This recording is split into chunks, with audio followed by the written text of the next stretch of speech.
안녕하세요. 다산에듀의 이창선 교수입니다. 자, 이번 시간에는 2003년도 기출문제 풀이를 해보도록 하겠습니다. 자, 문제 1번부터 보시게 되면, 자, 1번은 자, 상용전원 정전 시에 사용되는 비상전원과 상용전원 고장 시에 사용되는 예비전원의 가장 중요한 요소인 축전지 설비에 관한 다음 각 물음에 답하시오. 자, 1번을 보시면 연축전지와 알칼리 축전지를 비교한 표이다. 1번부터 5번까지를 채우시오 라고 했죠. 자, 이제 화면을 보시게 되면 여기 빈칸에 적당한 값들을 이제 채우라는 거죠. 그죠? 그래서 연축전지와 알칼리 축전지 두 가지를 이제 비교를 하는데, 자, 먼저 연축전지 같은 경우에 공칭 용량 같은 경우는 바로 10A/h가 되겠죠. 그죠? 10A/h. 그리고 알칼리 축전지 같은 경우는 공칭 용량이 5A/h가 되는 거죠. 자, 그 다음에 충전 시간을 보면 연축전지는 충전 시간이 길고요. 상대적으로. 그 다음에 알칼리 축전지는 짧다라고 할 수가 있습니다. 자, 그 다음 이제 공칭 전압 같은 경우는, 자, 연축전지 같은 경우는 공칭 전압이 2.0V죠. 그죠? 2.0V. 그 다음에 알칼리 축전지는 1.2V 나와 있네요. 자, 그 다음에 연축전지의 기전력을 보시면 기전력은 2.05V에서 2.08V까지가 되어 있고요. 그 다음에 알칼리 축전지 같은 경우는 기전력이 1.32V가 됩니다. 이렇게 빈칸을 채워주시면 되겠네요. 자, 그 다음 2번. 축전지와 부하를 충전기에 병렬로 접속하여 사용하는 충전 방식은 바로 충전 방식 중에서 가장 많이 사용하고 있는 부동 충전 방식에 대한 설명이네요. 다음 3번. 연축전지 HS형의 충전 시에 발생하는 가스의 종류는 바로 수소가스가 발생합니다. 3번은 수소가스가 되겠네요. 다음 2번. 비상 콘센트 설비에 대한 다음 각 물음에 답하시오. 1번에 전원회로는 단상 교류 220V인 경우 그 공급 용량이 몇 kVA 이상인 것으로 하여야 하는가? 자, 요 2번 문제 같은 경우는 이제 필기 시험에서 많이 봤던 내용들인 거죠. 그래서 비상 콘센트 설비의 공급 용량은 1.5 kVA 이상이라고 했습니다. 다음 2번. 하나의 전용 회로에 설치하는 비상 콘센트는 몇 개 이하로 하여야 하는가? 바로 10개 이하가 되겠죠. 10개 이하. 3번. 비상 콘센트 플러그 접속기의 칼바지의 접지극에는 제 몇 종 접지 공사를 하여야 하는가? 자, 보시면 비상 콘센트 설비 같은 경우는 바로 단상 교류 220V라고 했죠. 자, 이런 것처럼 저압용 400V 미만의 저압용 기기이기 때문에 바로 제 3종 접지 공사를 합니다. 다음 4번. 비상 콘센트 설비는 몇 층 이상의 각 층에 설치해야 하는가? 그래서 비상 콘센트 설비 같은 경우는 11층 이상에 설치를 하게 되어 있습니다. 11층 이상. 다음 5번. 비상 콘센트의 그림 기호를 그리시오. 자, 비상 콘센트 같은 경우는 이제 그림 기호를 그리면 이렇게 되어 있는 거죠. 비상 콘센트 같은 경우는 자, 박스 안에 자, 원 두 개를 그려주시고요. 자, 하나는 2구, 하나는 3구 이렇게 표시해 주는 게 바로 비상 콘센트 설비의 그림 기호라고 할 수 있습니다. 이렇게 작성해 주시면 되겠죠. 자, 다음 3번 문제 볼게요. 3번.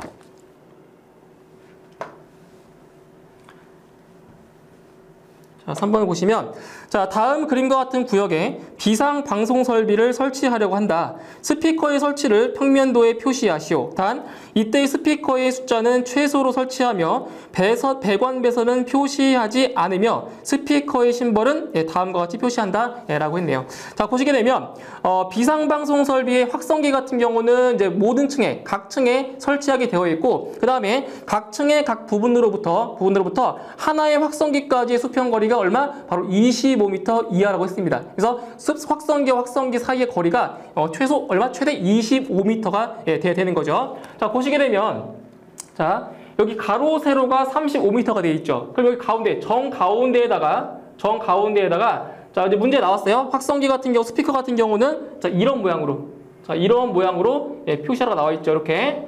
자, 보시면 자, 이 스피커의 중심에서 자, 가장 긴 거리가 어디냐면 가장 긴 거리가 여기죠. 대각선으로. 자, 이 거리가 가장 길 거예요. 그죠? 자, 그럼 얼마냐? 요 길이를 측정해 보면 지금 여기가 정사각형이기 때문에 이 길이를 측정해 주면 대략 24.75m가 돼요. 이게 35√2를 2 나눠주면 돼요. 그래서 요 길이가 24.75m니까 어때요? 25m보다 더 작네요. 그렇죠? 자, 그렇기 때문에 여기에다 중심에다가 스피커를 설치를 해도 모든 부분에 다 어떻게 해요? 예, 소리가 다 들다는 얘기죠. 그래서 여기다 하나 설치해주고 그 다음 똑같아요. 정사각형이니까 여기에도 중앙에다가 스피커 하나. 여기 정사각형이죠. 정사각형 중앙에다가 이렇게 스피커 하나. 여기 마찬가지로 중앙에다가 스피커 하나. 여기도 중앙에다가 스피커 하나. 자, 이렇게 해주면 총 5개의 스피커만 이렇게 설치를 해주면 되는 거죠. 그럼 모두 이 거리는 얼마예요? 이 거리 전부 다 25m 이내가 되는 거죠. 그래서 5개를 채워주시면 되는 거죠. 이런 식으로. 그래서 답을 보시면 이런 식으로 작성을 해주시면 돼요. 반드시 이 그림 기호는 문제에 나왔기 때문에 이 그림 기호는 반드시 이렇게 해주셔야 돼요. 자, 그다음 문제 4번. 인가 요소 측정에 관한 다음 각 물음에 답하시오. 자, 여기서는 측정기에 대한 문제인데, 자, 1번 후크옴미터로 측정하는 값은, 자, 여기서 후크옴미터 같은 경우는 전선에 흐르는 전류를 측정하기 위한 거죠. 그래서 여기서는 전류를 측정하는 거죠. 2번 옥내 전등선의 절연 저항을 측정하는 데 사용되는 계기는, 그래서 절연 저항을 측정하니까 바로 절연 저항계가 되겠고요. 다음 3번 접지 저항을 측정할 때 사용되는 브릿지는 바로 코올라오시 브릿지가 되겠네요. 자, 여기서 코올라오시 브릿지 같은 경우는 접지 저항을 측정할 뿐만 아니라 전해액의 저항도 측정을 하고 그 다음에 전지의 내부 저항을 측정하는 것이 바로 코올라오시 브릿지라고 할 수가 있습니다. 이렇게 답을 해주시고요. 자, 5번 문제 보겠습니다. 5번.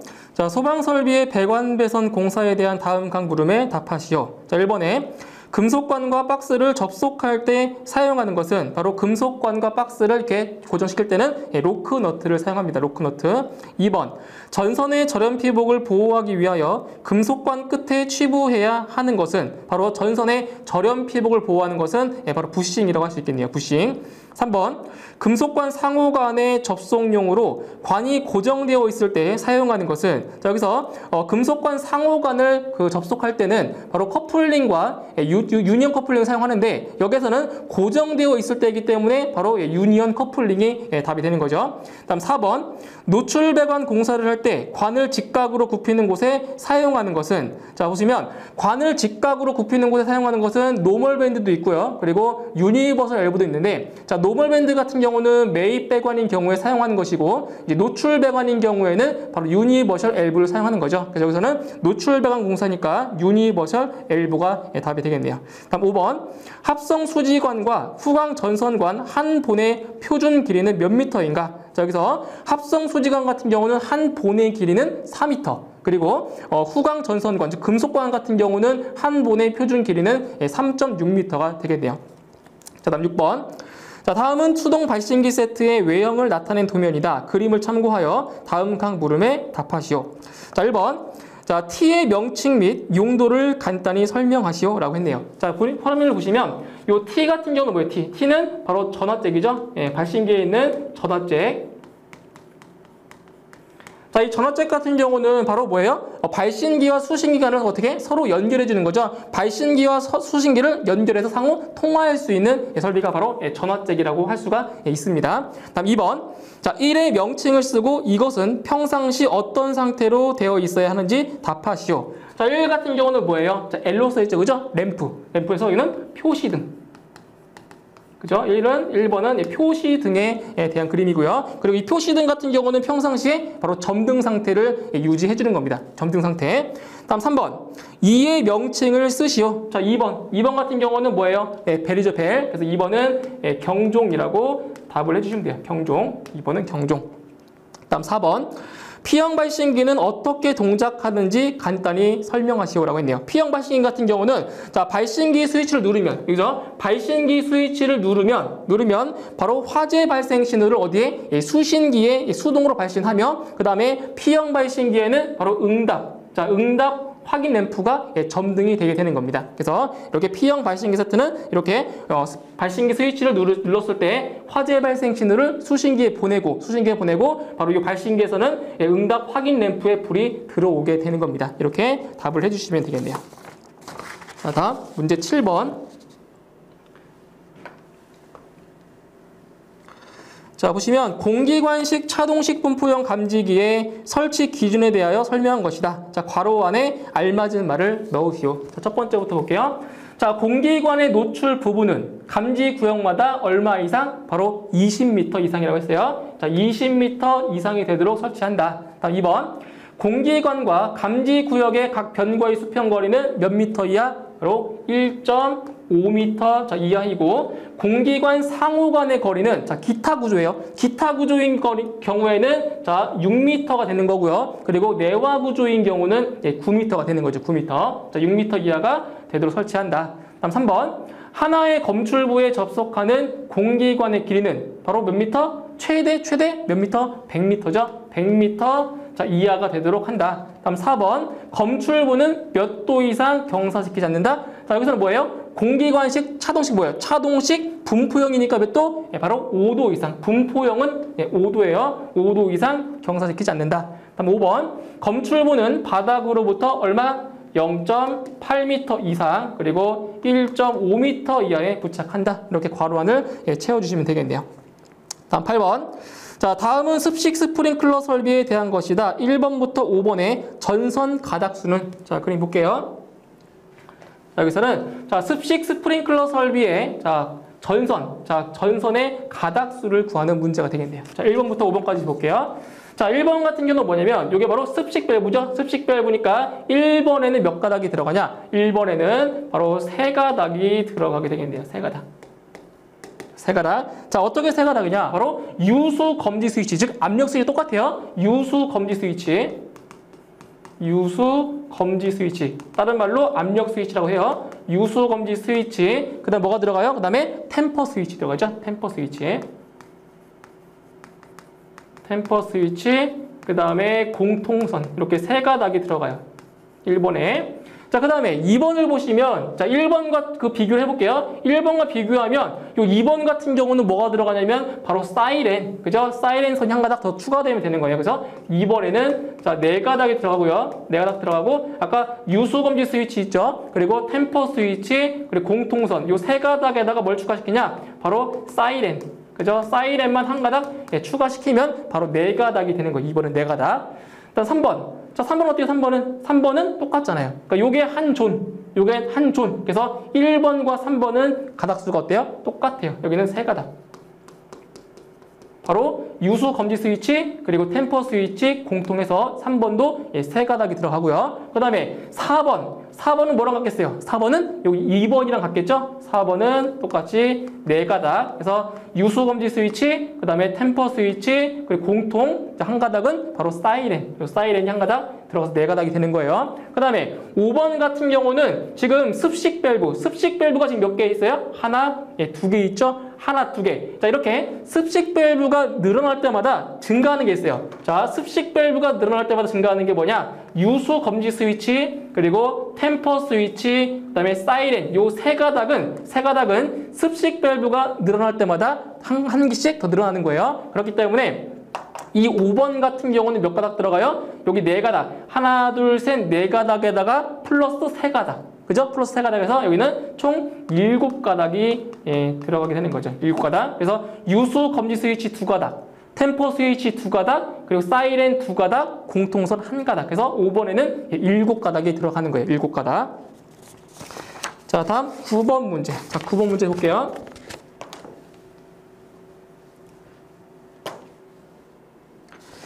자, 그림과 같은 논리 회로를 이용하여 다음 각 물음에 답하시오. 자, 논리 회로에 대한 문제네요. 자, 1번.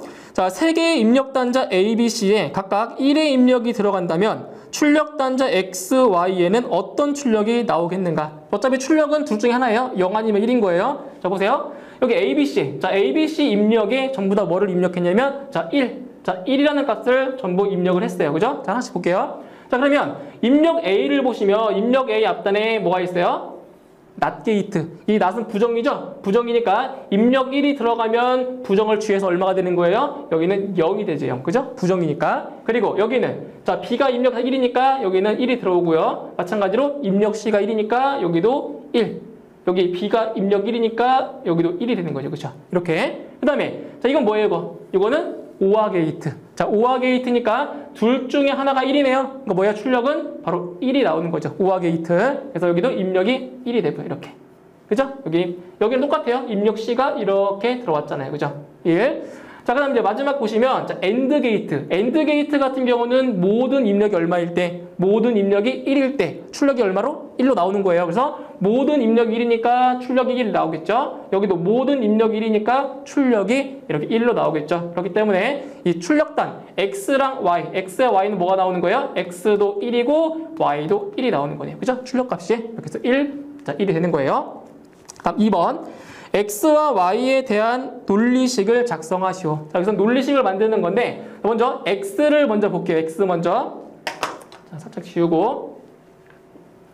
자, 보시게 되면 여기 오화 게이트. 이 오화 게이트에 뭐가 들어왔냐면 여기에는 지금 입력 A가 있는데 자, 낫 게이트를 거쳐서 뭐가 되는 거예요? A. 자, 바가 되는 거죠? 그죠? 부정이니까. 그리고 여기는 B가 이렇게 들어왔네요. B. 그죠? B가 들어왔어요. 그러면 오화 게이트니까 뭐예요? 오화 게이트는 뭐다? 논리의 합이다. 그죠? 논리의 합이니까 여기는 A바 플러스 B가 되는 거죠. 그죠? A바 플러스 B. 오화 게이트는 논리의 합이에요. 그 다음에 여기는 뭐예요? 여기는 자, 입력 C가 그대로 들어왔죠? 입력 C 이렇게 왔어요. 그 다음에 엔드 게이트 같은 경우는 뭐예요? 엔드 게이트는 논리의 곱인 거죠? 자, 논리의 곱이니까 자, 뭐가 나오냐? 여기서 논리식 X는 바로 이 입력 A바 플러스 B 이 입력과 누구의? 자, 입력 C의 논리의 곱이다. 자, 이렇게 쓰시면 되는 거고요. 그 다음에 자, Y. 자, Y를 보시면 여기 뭐가 들어갔어요? 여기에 자, 입력 B가 자, 그대로 왔죠? 여기는 B.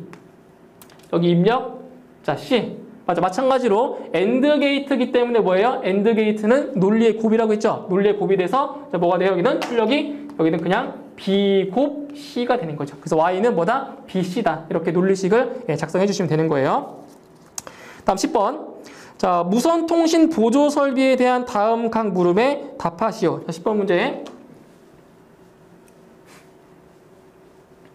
자, 1번을 보시게 되면 자, 누설 동축 케이블 또는 동축 케이블의 임피던스는 자, 몇 옴으로 하는가? 자, 여기서 누설 동축 케이블이나 동축 케이블 같은 경우는 임피던스는 50옴이 됩니다. 50옴. 그러니까 필기에서 많이 공부했던 거예요. 다음 2번.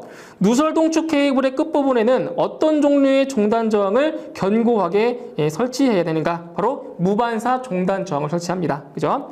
다음 3번. 다음에 대한 증폭기의 설치 기준을 쓰시오. 자, 보시면 전원과 그리고 전원 감시 설비, 그 다음에 비상 전원에 대한 내용인데 자, 화면을 보실게요. 자, 먼저 증폭기의 설치 기준에서 보시면 자, 전원 같은 경우는 자, 전기가 정상적으로 공급되는 뭘 쓴다? 축전지. 그다음에 전기 저장 장치 또는 교류 전압의 옥내 가인선으로 하고 그다음에 전원까지의 배선은 전용으로 할 것. 이렇게 이제 중요한 포인트만 다 들어가 있으면 돼요. 그다음에 두 번째, 전원 감시 설비 같은 경우는 뭐냐? 여기서 증폭기의 전면에는 주 회로의 전원이 정상인지의 여부를 표시할 수 있는 뭘 설치한다? 표시등 및 전압계를 설치할 것. 다음 세 번째, 자, 비상 전원의 설치 기준 볼게요. 자, 증폭기에는 비상 전원이 부착된 것으로 하고 해당 비상 전원 용량은 무선 통신 보조 설비를 유효하게 몇 분? 30분 이상 작동시킬 수 있는 것으로 할 것. 그래서 증폭기의 비상 전원 용량이 얼마다? 30분 이상이다라는 것도 꼭 적으시면 되는 거예요. 자, 그 다음에 11번 문제 볼게요. 11번 문제.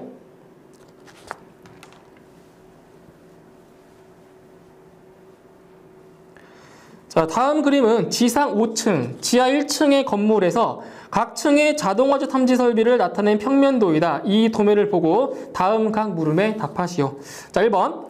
자, 도면의 1번부터 4번에 해당되는 전선 가닥수는 몇 가닥인가? 자, 문제에 나와 있어요. 바로 자동화재 탐지 설비이기 때문에 자동화재 탐지 설비는 바로 송배전식을 쓴다고 했어요. 그죠? 송배전식을 쓰기 때문에 송배전식 같은 경우는 종단 저항이 발신기 내부에 있을 경우에는 어디? 루프에는 몇 가닥? 루프에는 2가닥, 나머지는 4가닥이 들어간다고 했어요. 그죠? 자, 그러면 자, 보세요. 지금 여기 감지기 배선을 보시면 1번, 2번, 3번, 4번을 보실게요. 자, 자동화재 탐지 설비이기 때문에 송배전 방식. 즉, 자, 보시면 루프가 없죠, 지금. 그죠? 루프가 없기 때문에 전부 다 몇 가닥이 들어가겠어요? 바로 4가닥 들어가겠죠? 자, 4가닥, 2번도 4가닥, 3번도 4가닥, 4번도 4가닥이 들어가는 거예요. 그러니까 여기서 이 4가닥은 뭐냐면 바로 지구선 2가닥과 그 다음에 지구 공통선 2가닥이 들어가는 거예요. 그러니까 2가닥이 이렇게 나갔다가 두 가닥이 나갔다가 끝에 거쳐서 이렇게 돌아와서 이렇게 그죠? 이렇게 돌아오기 때문에 몇 가닥? 총 4가닥이 되는 거예요. 그러니까 종단 저항이 발신기함 내부에 있다라고 했을 때 그죠? 4가닥.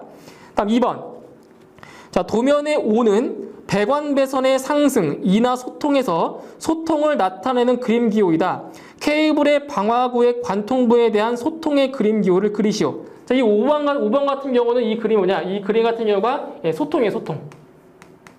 자, 소통을 의미하는 것인데 이 소통이라고 하는 것은 이 발신기를 기준으로 했을 때 이 평면의 위층에도 있고 아래층에도 연결된다는 뜻이에요. 이 발신기에서 선이 이거는 위의 층과 연결된다는 거고 이거는 아래층과 연결된다는 뜻이에요. 그래서 소통인데 여기서는 뭐냐면 케이블의 방화구의 관통부에 대한 그림이에요. 그림. 그래서 이 그림에다 어떻게 하냐? 이 그림에다가 이렇게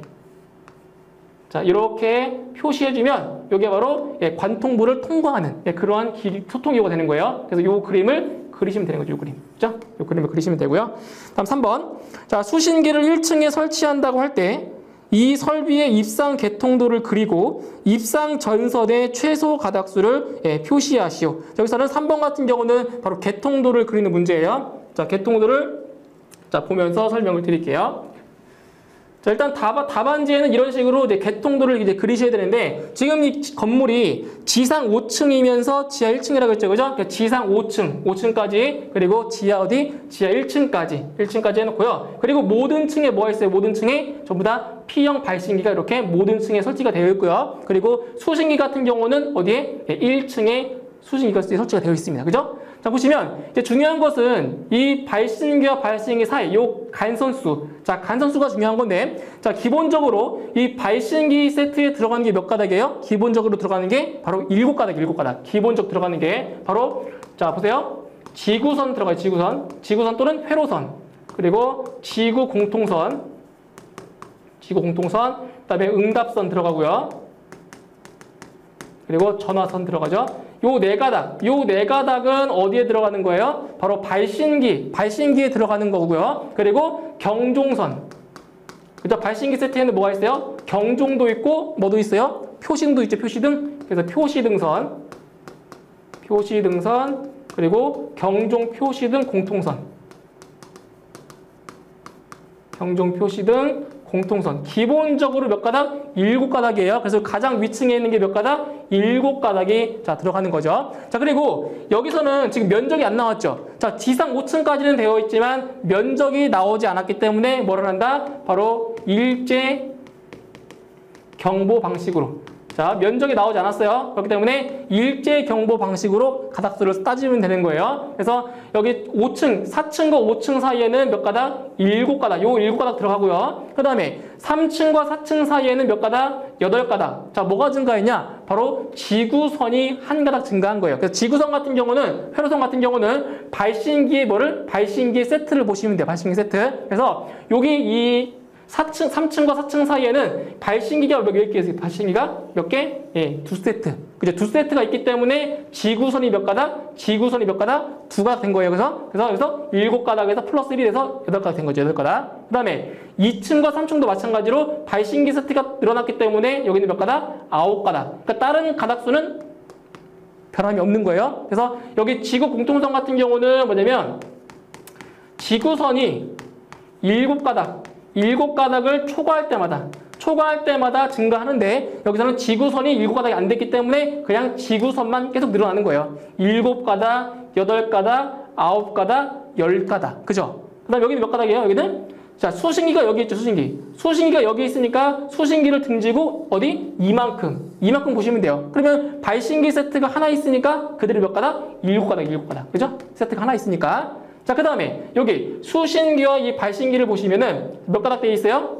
12가닥이죠. 이 12가닥은 뭐냐면 발신기함 세트를 보세요. 하나, 둘, 셋, 넷, 다섯, 6개. 여기서는 지구선이 6가닥 되는 거예요. 그죠? 6개, 그리고 나머지는 몇 가닥씩? 한 가닥씩. 그래서 여기는 12가닥이 되는 거죠. 그죠? 이렇게 개통도를 작성해 주시면 돼요. 그래서 요 간선수를 구하는 게 제일 중요한 거예요. 간선수를 구하는 거. 자, 그 다음에 12번 문제 볼게요. 12번. 자, 자, 무선통신 보조 설비의 누설 동축 케이블 등에 관한 다음 각 물음에 답하시오. 자, 1번. 누설 동축 케이블의 끝부분에는 어떤 종류의 종단 저항을 견고하게 설치해야 하는가? 바로 무반사 종단 저항이라고 했습니다. 다음 2번. 누설 동축 케이블 또는 동축 케이블의 임피던스는 몇 옴으로 하는가? 그래서 누설 동축 케이블 같은 경우는 바로 50옴으로 한다고 했죠. 그죠? 50옴. 답은 50옴. 다음 13번.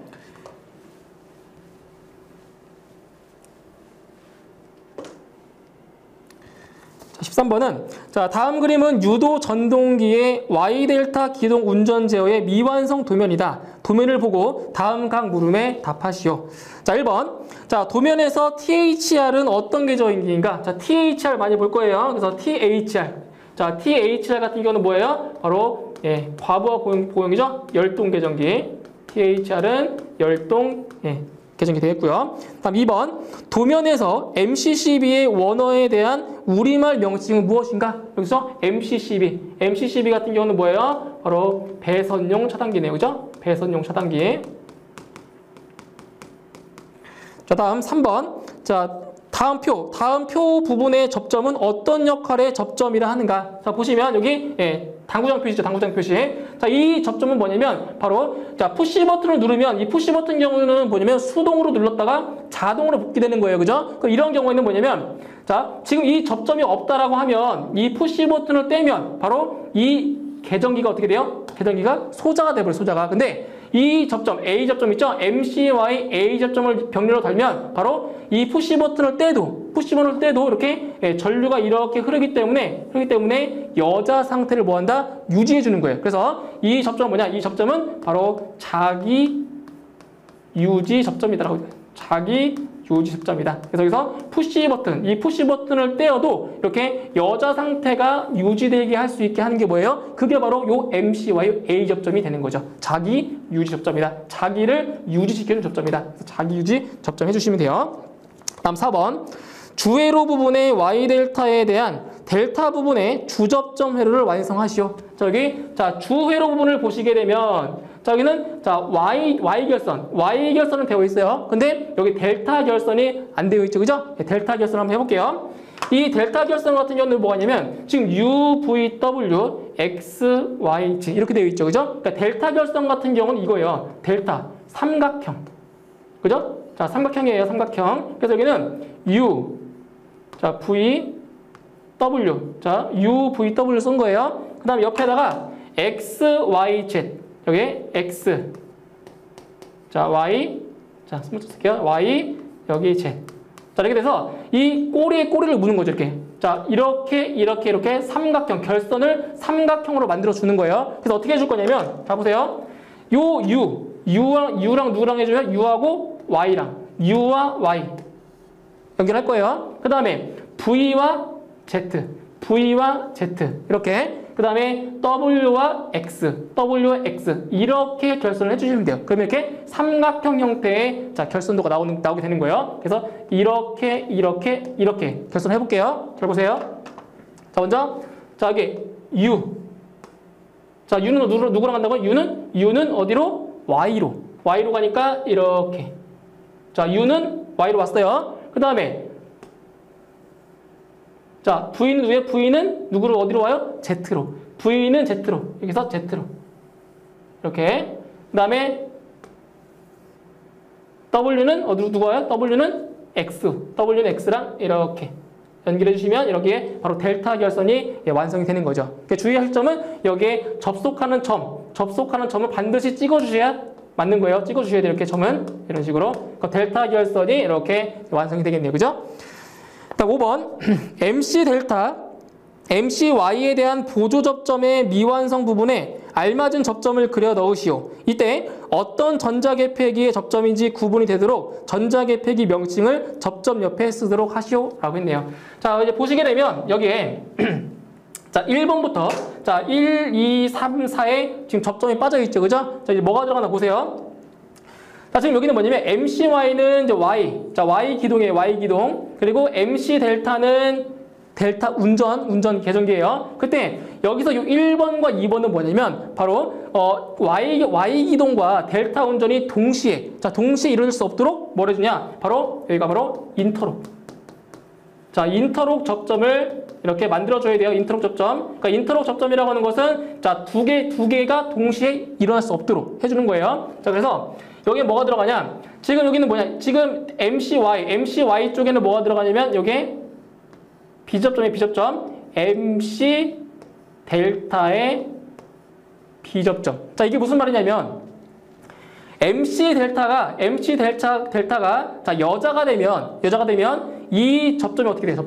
접점이 떨어지겠죠. 접점이 떨어지면 요 MCY에는 전류가 흘러요, 안 흘러요? 안 흐르게 되는 거죠. 여기서 서로 동작이 안 하도록 묶어주는 거예요. 그래서 MC 델타 B접점을 MCY 쪽에 연결해 주고요. 그럼 반대로 MC 델타 쪽에는 뭘 해주면 돼요? 바로 MCY의 B접점을 연결해 주는 거예요. 그러니까 MCY가 여자가 되면 이 접점이 떨어지기 때문에 MC 델타는 여자가 안 된다는 얘기죠. 그죠? 서로 안 되게. 자, 그 다음에 요 3번 같은 경우는 바로 MC 델타의 자기 유지 접점인 바로 A 접점이죠. A 접점. MC 델타의 A 접점. 자기 유지 접점이에요. 자기 유지. 그 다음에 4번 같은 경우는 타이머. 자, 타이머죠. 타이머가 어디 있어요? 타이머가 여기에 있죠. 여기. 타이머 여기 있기 때문에 바로 MCY에 대한 접점을 써주는 거예요. 타이머니까 여기는 MCY의 A 접점이다. 이렇게 써주시면 되겠네요. 그죠? 이렇게 해주시면 접점 다 완성된 거예요. 자, 다음 문제 14번 볼게요. 문제 14번.